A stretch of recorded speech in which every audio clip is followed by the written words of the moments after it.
Aerial coverage brought to you by DirecTV. Only DirecTV gives you dedicated driver channels, so you'll never miss a second of your driver's race. Call 1-800-DirecTV. 107 laps complete. With the 31 car, you get up there, but if you make the wrong move, happen to get out of line or get in the wrong line, man, you go straight to the back, and then you got to work your way back up through there again. Our pole sitter has not made a lot of noise lately. Carl Edwards is back in 21st place. Dick Bergman? Well, he had been running much further up in the pack, Mike, but he is having fuel pressure issues. He said the engine is running all right, but the fuel pressure is going up and down in that car, and the fuel pressure light is periodically flashing. These fuel injectors require substantial fuel pressure. The engines don't run well if they don't have good fuel pressure. Yeah, for the first time, NASCAR is running electronic fuel injection. We heard Elliott Sadler to 33. Run with this new system.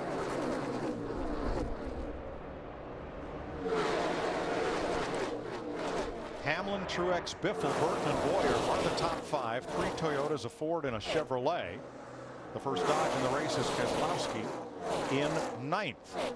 In that lead pack, 25 cars with 114 laps complete of 200 in the Daytona 500 on Fox Fantasy. Casey Kane, 7th place in his new Hendrick Motorsports ride. Started to drift back just a bit.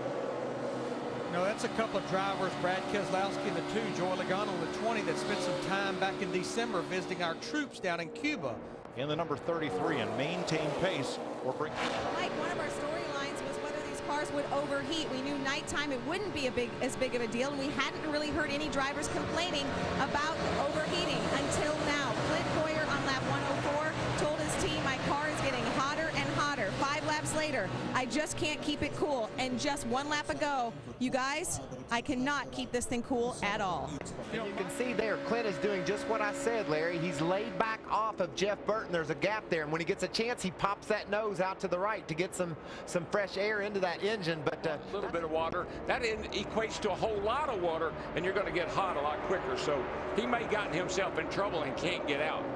To discourage lengthy bump drafting in tandem, NASCAR minimized also the size of the opening in the bumper for that radiator to get any cool air. If you're up against the bumper of the car in front of you, you're not getting your car cool at all. And speaking of Clint Boyer, let's Stewart in the 14, the ranking series champion. You see right below where it says Impala, what looks like a black piece of tape, that's the radiator opening, and that's all you get to get air in there to that radiator. Matt? Mike managing that distance between himself and the car in front to control the adjustment, help tighten the car up like Stewart wanted. This is the best it's been all night. The other adjustment, well, they had a high-tech tool here in the pit. They sprayed anti-fog on it, and on a pit stop, they used it on the inside of the windshield. It was fogging up. If you want to now 8 deep, and they're trying to make some noise and move up and challenge that inside lane dominated by Denny Hamlin. Mike, you're sitting here right now, if you're Denny Hamlin in the 11 car, and you're thinking, am I really this good, or am I sitting dull? I mean, you don't really know. And that's the other thing, if you're in the pack, you're trying to figure out, okay, who was it that I got hooked up with that we ran the best laps with? Where is he, and can we get hooked up and do it again? So you're at that point in a race right now where you're really fast forwarding a lot to the next pit stop and what you're going to do at the end of the race. In the last 11 years, only one finally given up. I don't know if he's got trouble. I think he does, or else, yeah, he's definitely slowing. Can he make it to pit road? Oh, not now. No. That could have been disastrous. Now, there are various places where he can pull off the track without bringing out a caution, but they would not get him back to pit road.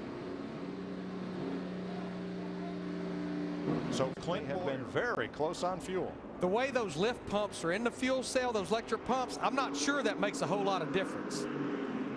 Steve. Martin Truex Jr.'s crew chief Chad John.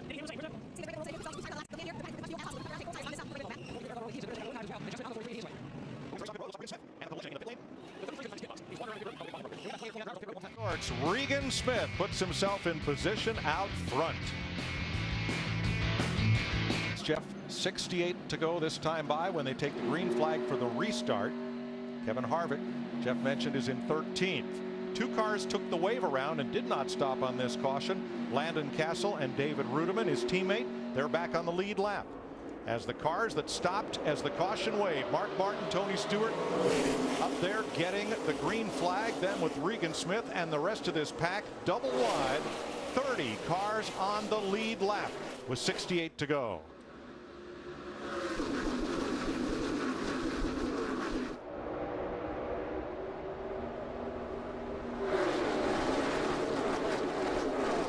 Ageless Mark Martin leads the Daytona 500. He laid against the rear bumper of Greg Biffle in that 16 and pushed him right to the lead. Hasn't been able to figure out the right place to be at the right. Made a make change over the offseason, qualified up front, and now he's. They were just beside themselves by the kind of runs they've had down here, qualifying well and racing well. I mean, right. Understood.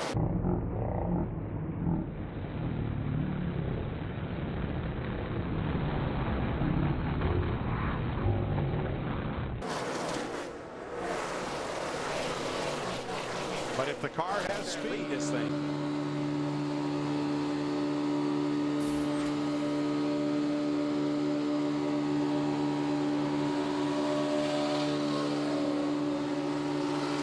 Riding with Dale Jr. 18th, and here's Danica Patrick still logging laps, Matt, though she's many laps down.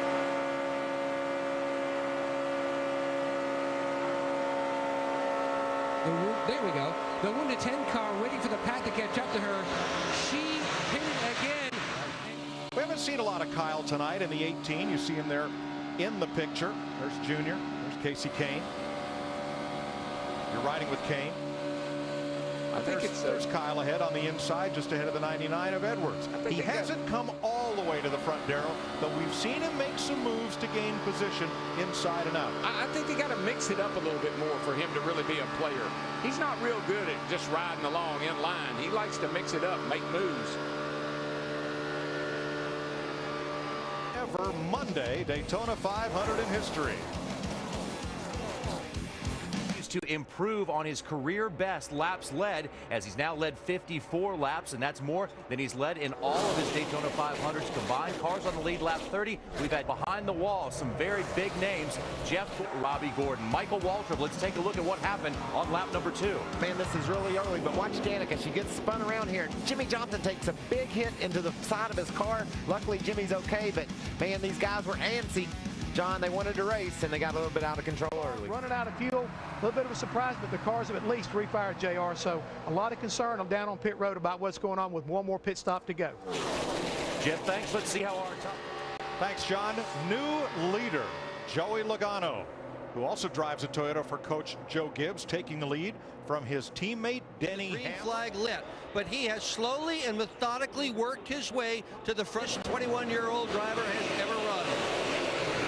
Break loose. Well, right now we've got You could get in big trouble. I just feel it.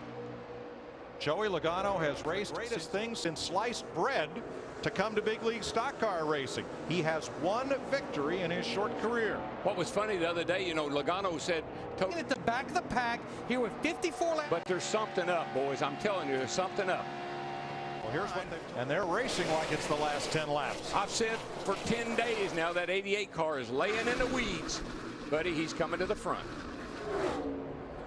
Joey's new best friend is a bulldog named Isla. He's going to need to find a friend out there if he's going to win the 500.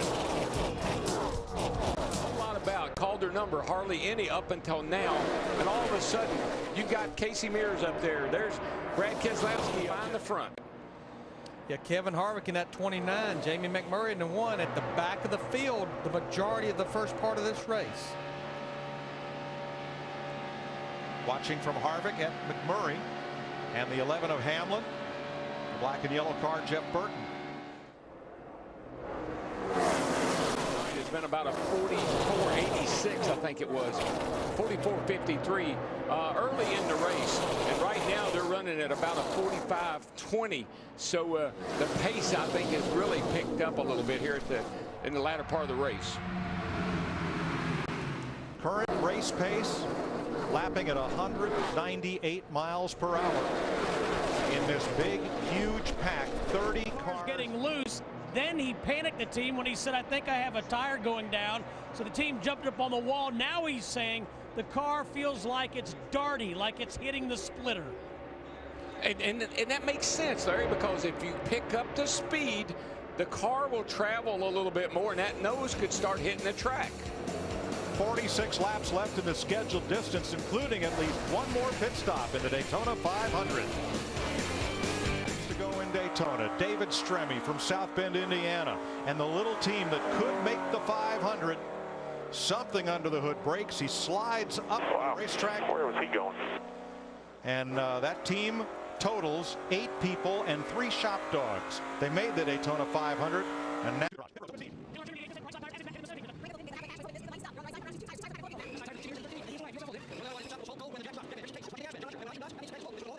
Casey Mears led him off pit road. We're under caution for David Stremme. It's the 7th caution flag tonight. The wall. Back it down, back it down. Go high, Kurt, go high, Kurt, go. Go wrecking up ahead, back it down. Pick up, go low, low, low, low, low, low. Slams to the outside. It's 5-time champion Jimmy Jones. What the hell? Checked up big time. Is he holding 78? He just stopped. He collects Danica Patrick. I'm a little worried about Jimmy. He took a hard lick right in the door. Juan Pablo Montoya has crashed and gone aflame. Holy cow, what happened? We just got a report that he was complaining about a bad vibration in every gear. No, Larry, he just slammed hit into the jet dryer. I think he slammed into the jet dryer. They're trying to clear debris off the racetrack, and the car brakes, won't steer, and he slides up the track and into the back of that surplus helicopter jet engine on a trailer used to dry the racetrack. Larry, Mike, I saw sparks coming out from the car as if it had a tire down or something. What an incredible turn of events. I've never in my life. Oh my gosh. And all that spilled jet fuel found something hot to ignite it. Safety workers quickly on the scene. And this is a bizarre twist to this Daytona 500. Down in turn number 3.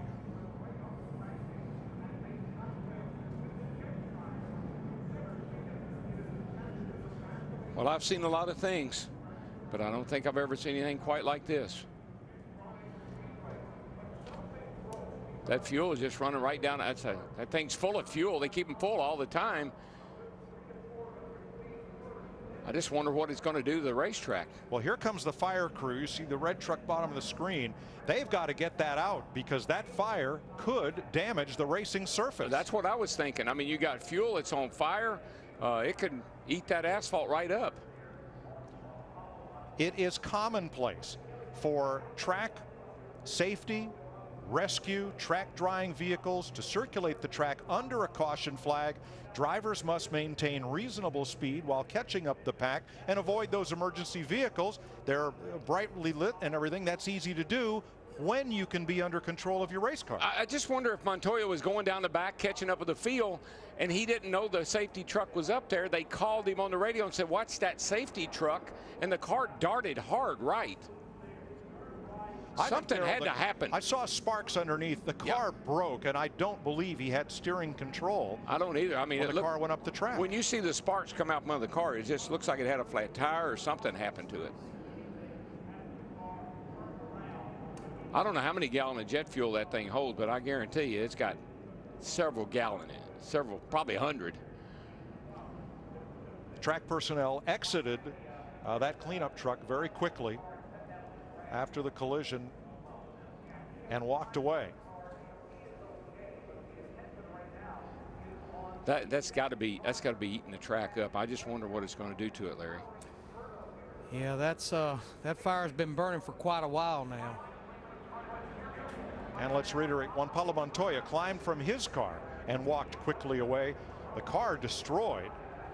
He is all right and trying to get what is now a jet fuel fire under control, blazing in turn number 3. But Darrell, I keep going back. We just had gotten a report They were telling me in my ear that Montoya had a bad vibration in every gear he was putting it in. So something was going on with that 42 car. The race has been red flagged. That means the cars have been stopped well away from the turn 3 scene. They've been red flagged on the back straightaway, and you're looking at what happens when 200 gallons of jet fuel meet a spark or something very hot after a collision like that. Yeah, that thing just burst into flame. I mean, it was unbelievable.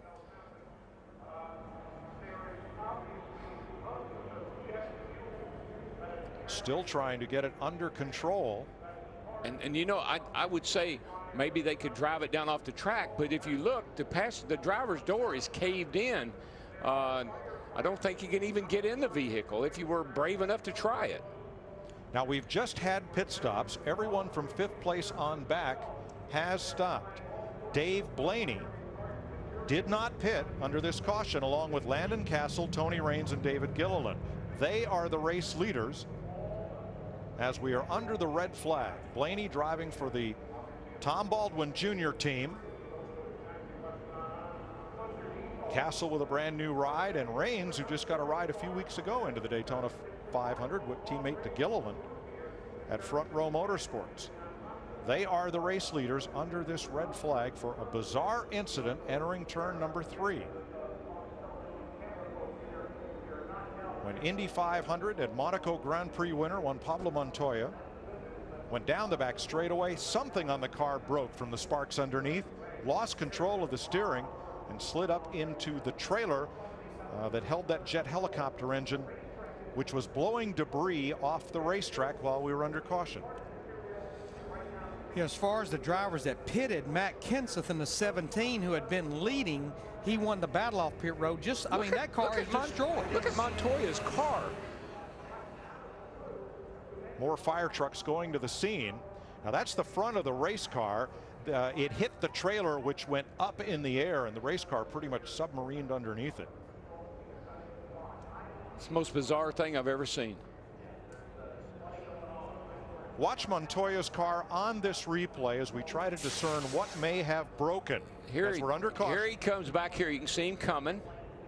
Jet dryer's up high. He sees the safety truck flashing its lights. Sparks fly, and around he goes.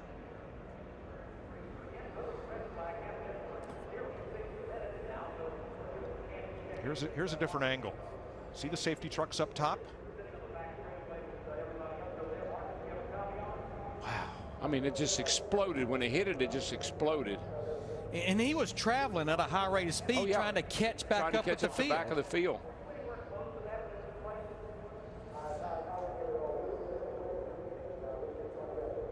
Montoya climbs away, and the driver of the safety truck was helped from his vehicle, walked down the banking and away. We have some audio from Juan Pablo Montoya. Yeah, something massively broken. Yes, with the transmission or something. If I try to accelerate, it just starts vibrating out of control every gear. Look at the rear of the car. Hey, we just broke and hit the safety truck. You all right? You all right? This guy's trying to get out of the car. He might be on fire. He's out of the car. Stretch and catch up to the pack under the caution flag. Look how hot that was. And that's, I guarantee, and that's where he slammed into it. And the most important thing, everyone is all right.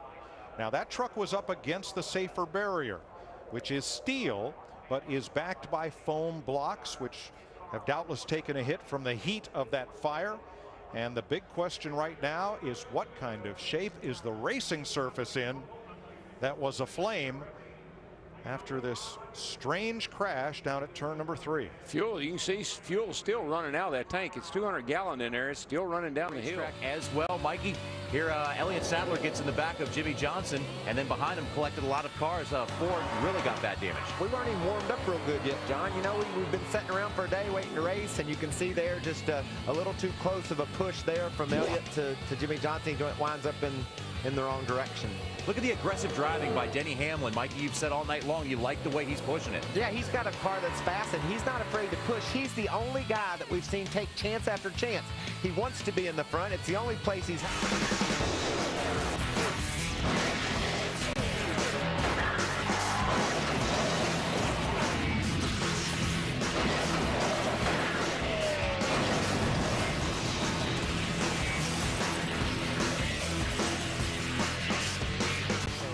Be good to go here.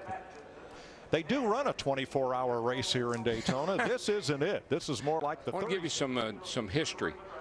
In 1960, but this really wasn't that long ago. As we started under the lights, Elliott Sadler, quick tap to Jimmy Johnson. He's in the wall. Yeah, Jimmy just got hit, and when he did, the thing turned in the outside wall. Watch what Danica goes through here. She's trying to squeak her way through sideways, takes a hit right there, and that tore up the rear end of our car and put her in the garage. Look at the way Denny Hamlin was charging to the lead, hooked up with Martin Truex Jr., and then got the lead himself. He's the man. He's been the man the first half of this race. He's the only one we've seen him really put.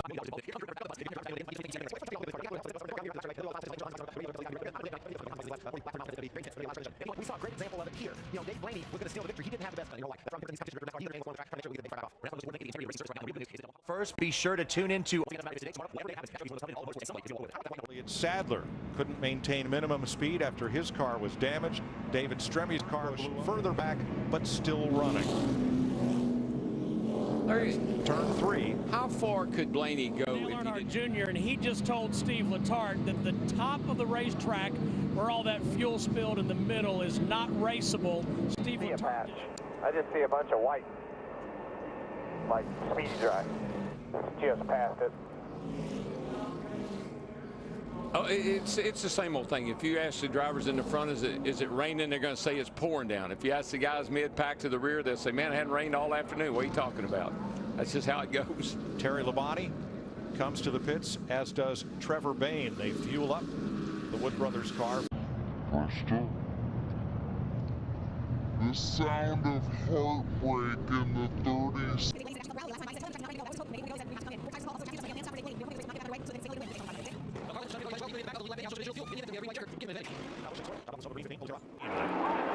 Kenseth, Biffle pull a car length on Junior and Harvick. That's two fast Fords in that outside lane, and Dale Jr.'s got a fast car down on the bottom with Harvick. I think they're looking at the two really wide off turn 2. Boy, you got to wonder, you got to worry, you got to think. 8 cars on the bottom, leading. A dozen double file, and then 3 wide with Castle in the middle. Hard if you're not up in the lead right here with these first 4. Almost side slammed him.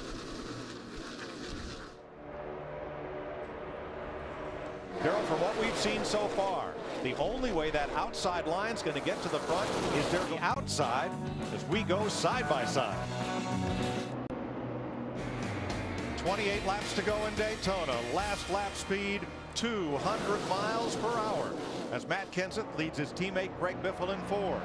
Then the Chevys. There's your spot, and you have nowhere to go except to the back and regroup and try to get back up through there. He's got a little help from Ricky Stenhouse in the 6. It doesn't always work that way. Riding with Regan Smith. He was a contender early. He's trying to work his way back up from 13th position. And Burt. It's like he pushes Hamlin for a little bit, and I don't know if he starts to run hot. 25 laps to go. I'm glad. Making me nervous. Hamlin has worked his way up alongside Kevin Harvick. One thing about Hamlin and them on the outside, Hamlin's got pretty much clean air, so his car's not going to get hot. Hamlin remains side by side with Harvick. Have to go around him. There's Clint Boyer in the 15 as well, just left pit road. See here, the last part. move that front pack around a little bit and give that outside line a little better shot. The car off in the grass, more cars off in the grass. 3 cars sliding. Marcus Ambrose is 1. It's Casey Mears, the 13 that they just had lapped. Caution. I'm just so those lap cars are so hard to get around when you're coming up on them 20 mile an hour faster than the lap cars going. After that big spin. Fortunate, Darrell, that more cars weren't involved. It looked like it was going to be a wad of them, but they all got them straightened out. So let's have a look. Here's Casey Mears, and watch the blue car, the 43 of Eric Almirola, as this gets started. Just gets real tight heading off in the corner down here. Again, Casey is getting lapped. Stenhouse got into Almirola across the front of Mears and then Ambrose. Well, Almirola just about. I'm telling you. He just barely slid through there after that happened. I think it's quite a bit of body damage. I don't know if it's going to be bad enough to take him out of contention or not. Look at Almirola right there. Whoopee. Nice save. Watch this right here, though. Wow. Well, in 2 of those cars, the 9 and 43 are teammates at Richard Petty Motorsports, Ambrose and Almirola. But Ricky Stenhouse was trying to move from the outside to the middle, and that hole just wasn't open.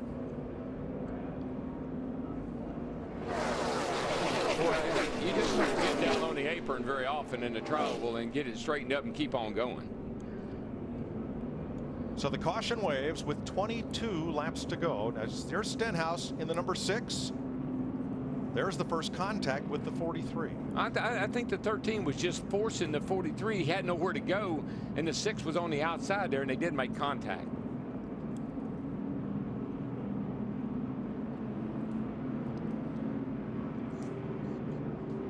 Clint Boyer gets the free pass.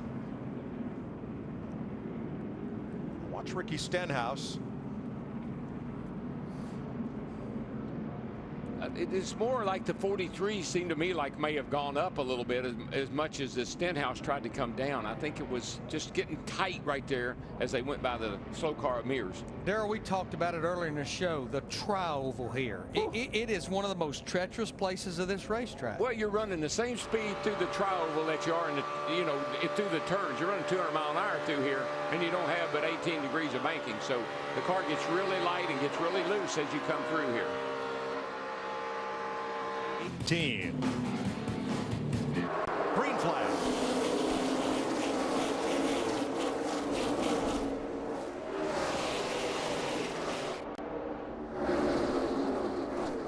Pretty good head of steam, but he pulls up and put together and work together. And they were 6 miles an hour faster than the pack going in full right up to Kansas bumper. Boy, he is. I mean, they had a head of steam coming down into the track now by himself.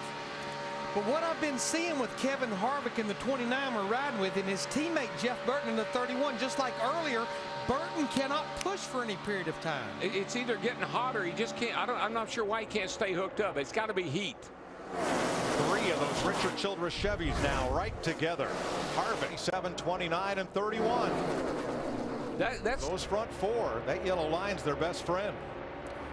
You know, another driver that's up there, Ryan Newman, in that 39 car we're looking at. And remember, he was our second caution of the race way back on lap 12 when he had that flat right rear. Oh, wow, but he doesn't seem to be able to push very long. I haven't seen any speed up there real well. Here's the push, and Harvick, 13 laps to go. Oh, trouble, big trouble. Mid-pack. Sliding and spinning into the infield, McMurray. And sliding up the racetrack, 1 car going to coast to the bottom. That's Eric Almirola. Regan Smith was in it, and Casey Kane.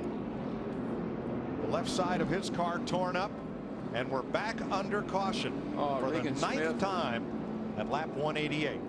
Almirola, the 1 car there, McMurray's the one I saw. Man, he was spinning around like a top. Carl Edwards has damage to the right front. Our pole sitter. It's about mid-pack. You see McMurray right back here. He's the first guy I saw go around in the.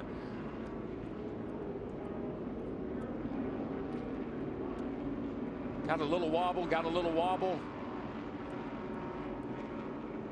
I believe he blew a left rear tire. That thing started wiggling around, and as he came into the tri-oval, it spun out, and when it came to a stop, you can see the left rear tire is completely torn apart. So I think he had a cut tire, and the thing just got away from him. Yeah, he was wobbling through the tri-oval there, and finally went around with him. Another driver involved, Brad Keselowski, right there. Wonder if Brad twittered that. Right Probably there is McMurray.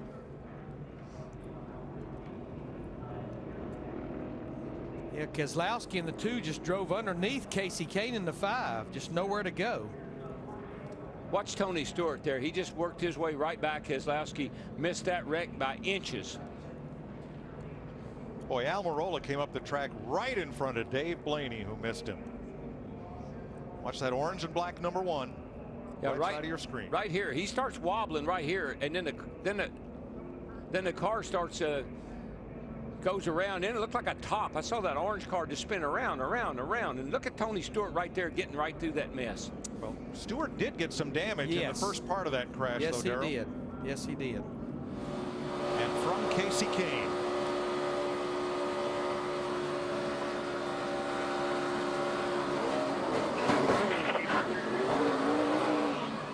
Whoa, Keselowski almost went over.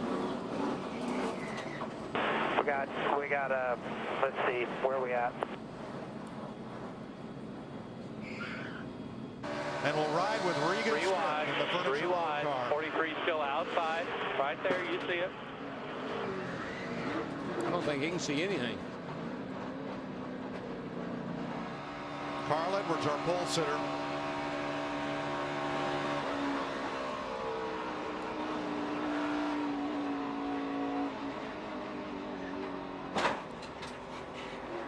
He almost made it through. Got some damage right there near the end of it.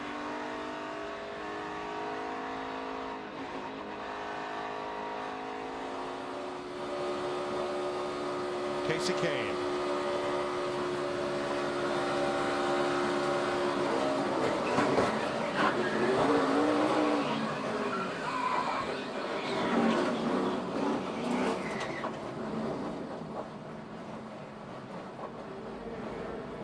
Darrell, he did the same thing with his hands that Jimmy Johnson did in that wreck on lap 1. We've had in-car cameras in these cars for years, and up until recently have I seen drivers let go of the wheel and tuck their hands out of the harm's way like that. They've learned a lot about this over the last year or 2.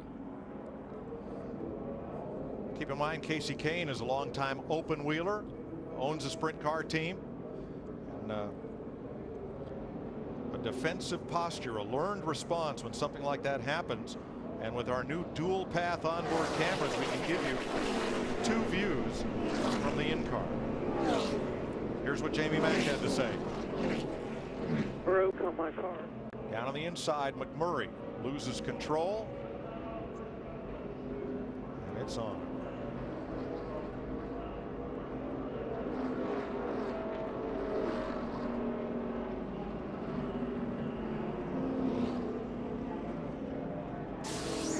They're going to wreck. There's no doubt about that. But you just got to use your head, be smart, and make it happen.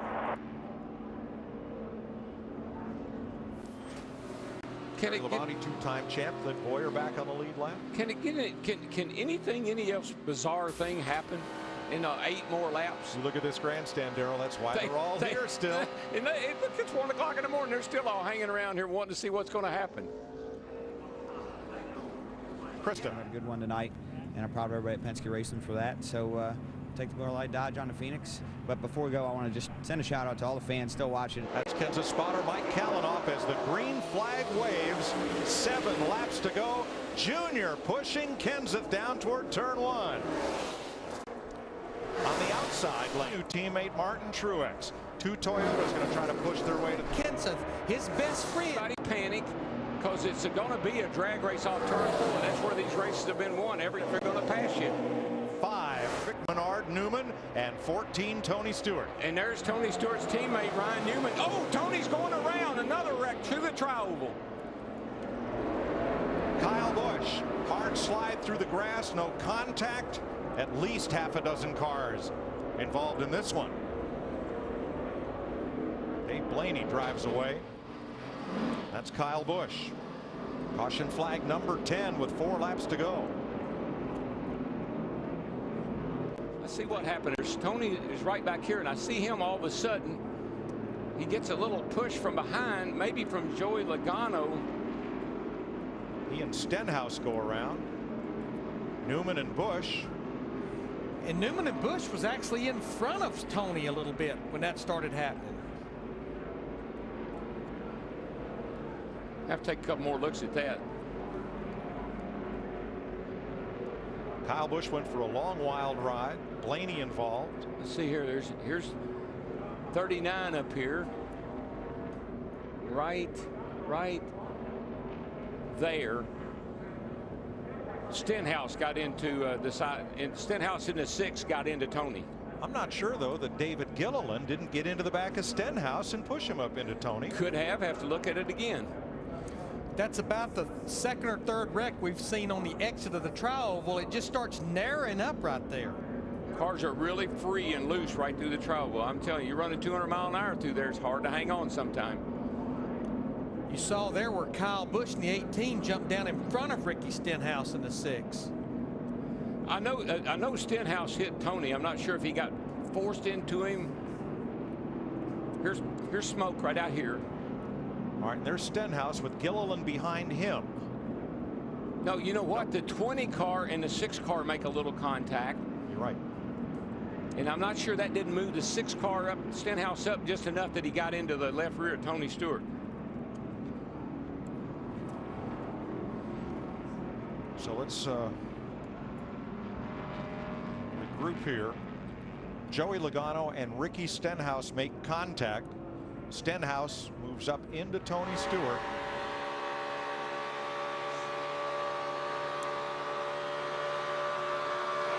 Watch him coming inside here. There you go. Outside, stay down.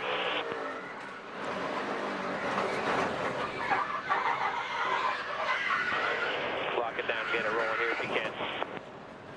Keep coming across at you. Get it rolling here if you can. Leaders are in 2.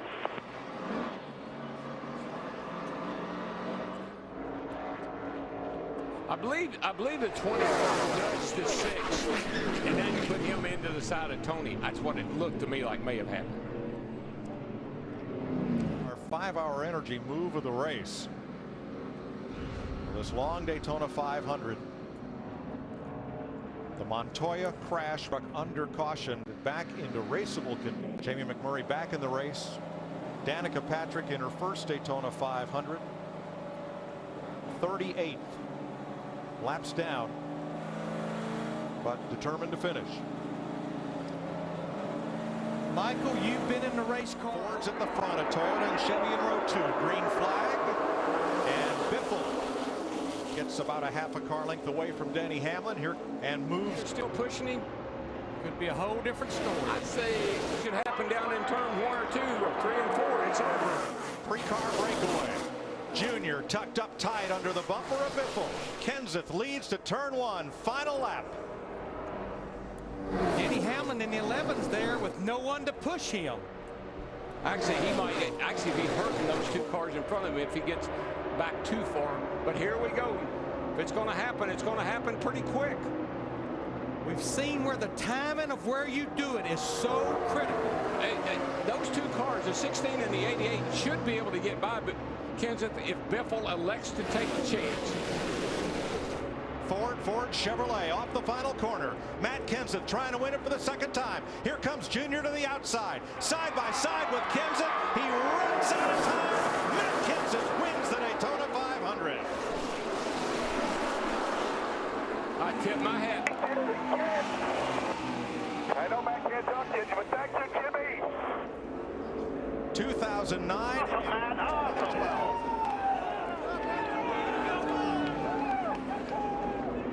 I tip my hat to Greg Biffle, though. He could have jumped out of line, but he honored his teammate. Matt Kenseth's the first driver to repeat as a Daytona 500 champion since Jeff Gordon in 2005. He gets his 22nd career win. Remember how he won the race? Elliott Sadler was leading the race. They go down the back straightaway, and Kenseth just gets the lead, and it starts raining, and the race ends short. Dale Earnhardt Jr. did beat Greg Biffle back to the line to finish second in that 88 car. There's Biffle, who ended up finishing third. Denny Hamlin is fourth. Jeff Burton is fifth. Paul Menard, Kevin Harvick, Carl Edwards up for eighth with a damaged car. Joey Logano and Mark Martin are the top 10.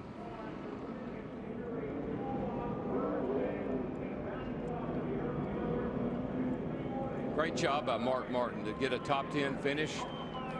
Driving for Michael. Good job, buddy. And Dave Blaney, who led during that long red flag period, winds up in the top 15 for Tommy Bolton. Pretty good day for that team.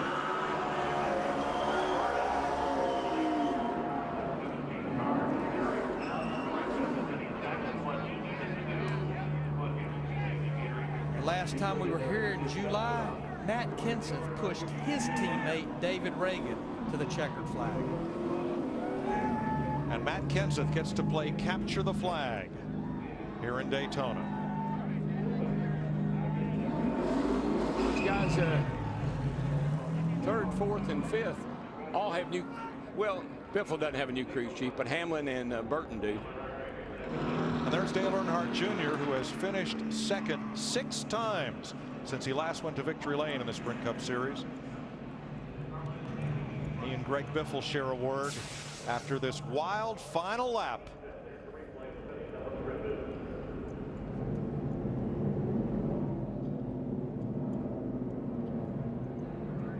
Right there was when Biffle started to go with Dale Jr. and he thought better of it. It's a pretty great way for Jack Roush to start off his 25th year in Sprint Cup. Good sign, good thing for Dale Jr. Good sign for Dale Jr. too. Gets a nice second place finish in the old Diet Dew car. Let's see Carl Edwards coming across the line, even with Joey Logano, and just pipping him by about 6 inches. Nice move by Carl. Whoa. Whoa. Now NASCAR has reviewed that and ruled that Edwards 99 was forced to the yellow line, so no penalty on Edwards. There's Old Faithful. She came through. It's okay now. Seeing the way Matt Kenseth won on Thursday, boy, that made him my pick for a last lap dash tonight. And he didn't disappoint any of his fans this evening. Well, I think the other thing that happened on Thursday was when Greg Biffle bailed on him and tried to block him. And I think they probably had a heart-to-heart after that qualifying race. And I think that's one reason why Biffle hung with him the way he did.